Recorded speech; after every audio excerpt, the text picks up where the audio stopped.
know. So let's go. Yo, it's A-Train, you know the name. Salute when I cruise and sea bag, heavy boots dragging, but you know I'm still moving. My dude got my back, running late. I jumped out my rack, chief yelling like a maniac on the attack. Mr. Morning Muster, late for the watch. First class walk past like there go that biatch. Mine still muddy, posted from Boston 4, wondering if they ever gonna open up the store.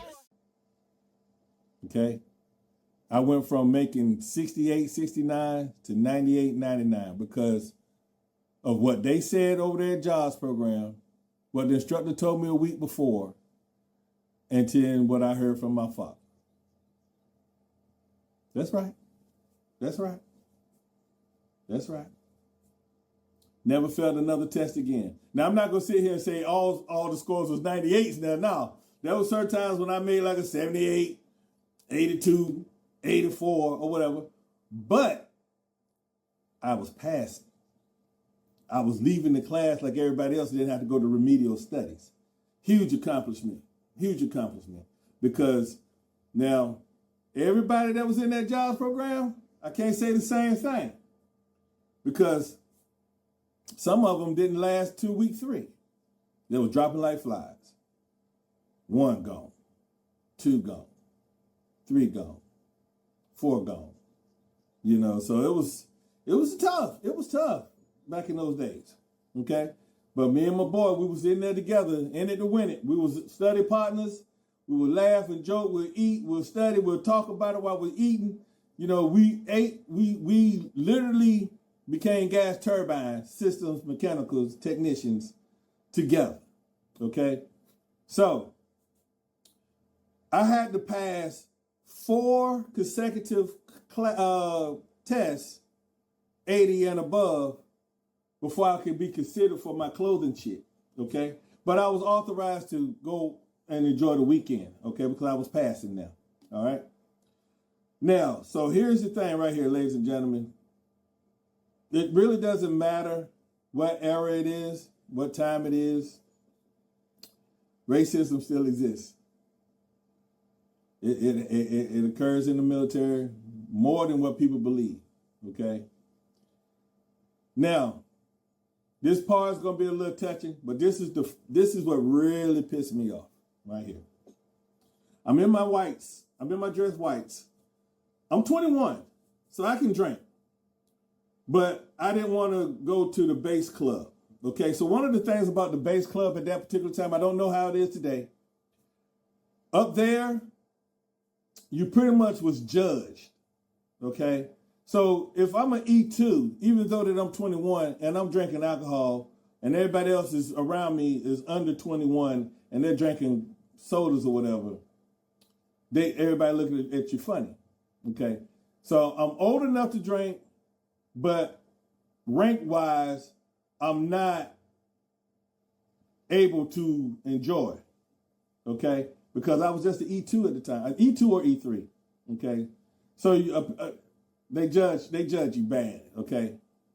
So I was saying, you know what? This is my whites. I ain't gonna get them dirty.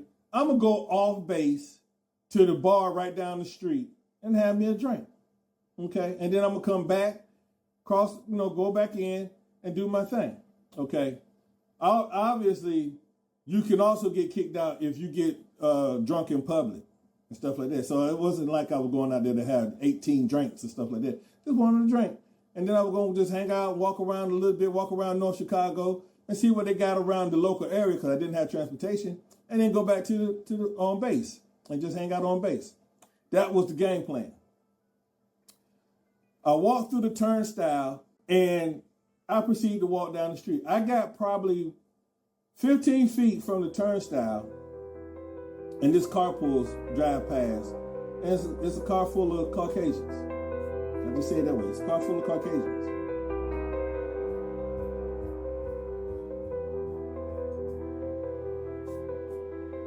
Yeah, they called me the N-word with a hard ER and told me to get back on base. Boy, I'm by myself. It's not like pitch black dark, but it's dusk. It's a little dark.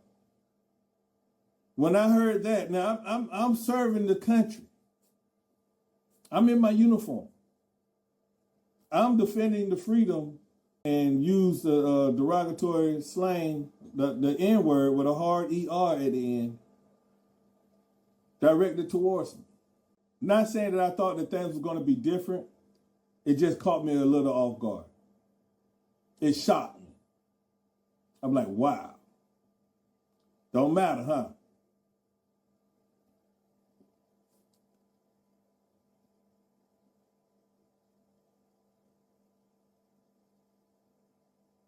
Okay, so with that being said, I turned around and went back on base because who knows what could have happened.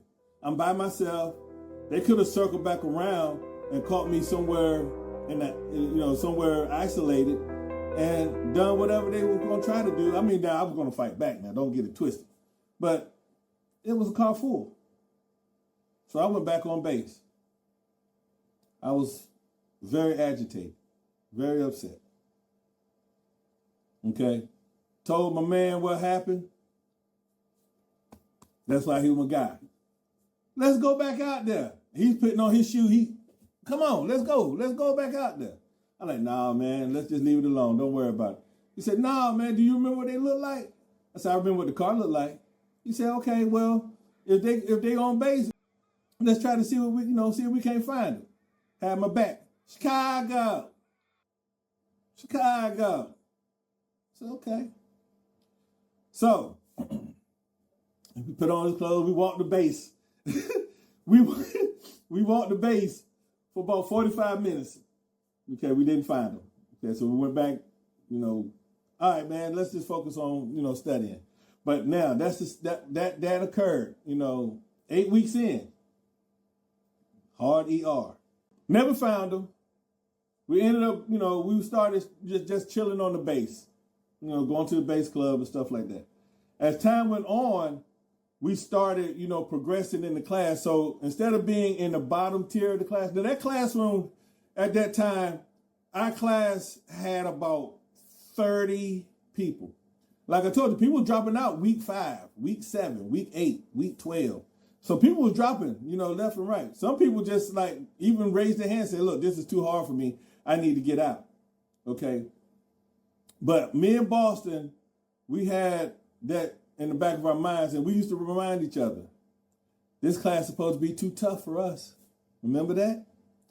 So as we started climbing the rank of, in the class, we went from being in the bottom tier to the middle tier. We went from being in the middle tier to the upper tier, okay? Lo and behold, we came within 3 weeks prior to, graduation of the class. Guess who was number 1 and number 2? Hey guys, are you tired of that same old vacation? Well, let Ready for All Travel level it up a bit. I'm Richard, your personal travel agent, and I specialize in unforgettable Carnival and Royal Caribbean cruises. I became a travel agent because of the amazing experiences I've had exploring the world. And now I want you to feel the same joy, excitement, and peace of mind every time you travel. I once had a client tell me that they didn't need my help planning their own dream vacation. They were just going to wing it. They spent thousands of dollars, and when they got home, they told me it was a disaster. Poor scheduling, missed experiences, and unnecessary stress. They said they wish they had booked with me. Don't let that be you. From cruises to hotels, theme parks to full vacation packages, I got you covered. As your travel agent, I will find the best deals and take care of every detail. So all you have to do is show up and enjoy. Visit readyforalltravel.com, call or text me at 984-400-8020, or email me at info@readyforalltravel.com. Let's plan something unforgettable together. Again, that's readyforalltravel.com at 984-400-8020. A venture awaits. Let's make it unforgettable with Ready for All Travel. And as always, may your path be clear, your sails steady, and your adventures extraordinary. From all of us at Ready for All Travel, cheers. That's right. Now, this is interesting because not only are we study partners, We partners, we tight. Okay, so it's like, yes, we want to be, each person wants to be number one. And this goes back from the jobs program. But we also don't want to see the other one fail. It's a trip. But at the same time, we're not, competing. We're competing, but we're not really competing against one another, if that makes sense. Okay, so the next test, score 100. Boston scored 99. Test after that, Boston scores 100. I scored 99. So we're going to the last test, okay? The last test.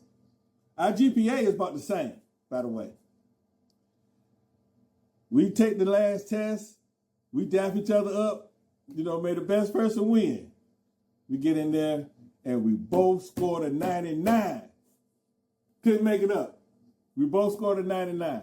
So what did that mean? We graduated with the same GPA. So who's one and who's two? We was even. We was actually even. And I started off in the hole. You got to remember, because the first 4 weeks, I had to take remedial studies. He only did it twice, and he was off and running. I had to catch him. Okay, I had to catch him. I caught him. Okay, I caught him. Now, there's a lot of other things that happen during the school portion off base, but that's not really important. We're just talking about the times while going to school. So that's why this portion is going to be relatively short, because, like I said, that's all of the way everything was at the jobs program and the GSM A school. Okay, so upon graduation, when we got our certificates of completion from the GSM A school, coincidentally, everybody else in the job program failed. Off of his recommendation, they all failed. Not proud of it, okay? But it was just that hard work and determination that got us through. So you know what we did, right? You know what we did, right? We had to go over there and let him know. So we walked all the way back over across the base, the school and the jobs program, miles apart. We walked all the way back over there to inform him with our certificates. When we walked in, like, hey, because it's been almost a year since he's seen us. And he was like, how you guys doing? Like, yeah, we doing fine. Just want to let you know that we completed the jobs program. We passed. You should have seen the look on his face. Was there satisfaction from all the stuff that we went through? Hell yeah. Hell yeah. Because you can't tell me what I can and can't do. Okay, it's all about up in here. And that goes for you too, guys. Don't ever let somebody tell you what you can or cannot do in this world, because you only live it once. You got to make that choice. You got to make that sacrifice. You got to look yourself in the mirror, like I always said. Remember, I looked in the mirror back when I decided to join. I knew I had to do something different. Okay, now I look myself in the mirror again and said, I know I can pass this class. So don't let nobody tell you what you can or cannot do. You can do anything you want to in this world, as long as you put your heart and mind and soul into it. Okay. So after that, he asked about all the other people. What about them? And if you look at the photo, everybody else in that photo failed, except for us two. Okay. Now, so we had to let them know they didn't make it. They failed. And he was like, oh, I expected more from them. I know you did. We know you did, but it didn't happen. Okay, so now we get back over to the school. We find out that next day, because what happens is they give you what's called a dream sheet. Okay, now within that dream sheet, you find out, they ask you, what places would you like to be stationed at? Now, I'll give y'all a little secret. If you plan on joining the Navy, I can't speak for the other branches. If you plan on joining the Navy, always put down where you most want to go last and where you least want to go first. Okay? So, with that being said, I had a cousin that was in California. I had two cousins in California at the time. So I chose Oakland first. I chose because I chose where I wanted to go first. So I chose Oakland first, San Diego second. Coincidentally, First cousin was in Oakland. Second cousin at the time was in San Diego. And the third place I chose was Hawaii. Okay? Guess where they sent me? To Hawaii. Boston has selected, I forget what he selected, but I know his last choice was Hawaii as well, because we also ended up in Hawaii together. So for my first 2.5 years in the Navy, I was with my man Boston. Okay? Like I say, if you see this video, reach out to me in the comment section. If anybody know him, reach out, hit me in the comment section, or let him know that I'm looking for him, because I haven't seen him since then, and it's been, like I said, a long time, and I miss my friend. I really do. He was a good guy. Okay? His name is Boston, from Chicago, South Side, Jamaican brother. All right? I'm not gonna tell you the last name because there's too much information. But if y'all know him, find him. I greatly appreciate it. Leave it in the comment section. That was my guy. All right. So now we're excited again because we know we're going to Hawaii together. And then guess what happened? We got assigned to the same ship. Couldn't make it up if I tried. So I get asmoed into his company from 056 to 066. I got set back 2 weeks. Met him, go through the jobs program. We kick butt during the jobs program, go to the A school, 4 weeks of having to do remedial studies. Then I catch traction, and I'm off and running. Graduate, tied in the school, the toughest engineering program they have. We neck and neck tied, graduated, select the same duty station, and ended up being on the same ship. Couldn't make it up if I tried. All right. So upon that completion, dapped him up. I decided that I wanted to, spend a couple weeks at home before heading to my next duty station. So they give you the option of taking 2 weeks, and then I think it's either 2 or 3 weeks you could take, and you work a week at the recruiting station that you was recruited out of, so you get that credit back. Okay, so that's what I elected to do. So I spent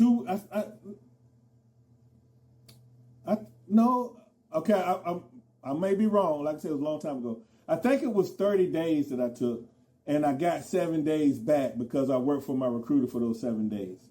I think that's what it was, or something like that. So I dashed Boston up, told him, I'll see you when we get down to, we found out that during that time, the ship was being commissioned, pre-com in Bath, Maine. Okay? So instead of us going to Maine where the ship was being built, they said we're going to go to the station in San Diego. I said, okay, cool. That's awesome. We're going to go to San Diego. Now, dapped him up, told him I see him in San Diego, and I was on my way to North Carolina to spend time with my family. Okay? So with that being said, that concludes A school, the jobs program, the kind of sort of mess that I kind of went through as well. And now I'm on my way home. Rank on my sleeve, but it goes unseen. I was young, I was raw, now I walk like a king. I'm the story they ain't telling in the promo vid. I'm the truth from the hole that they tried to rid. Honor, courage, commitment is what I gave. Through every storm I hit, I stood strong and brave. Now I spit what I live without the fame. This ain't for clout, it's the A-Train name. Salute up, this one's for the vets. Respect the journey, never forget. A-Train out.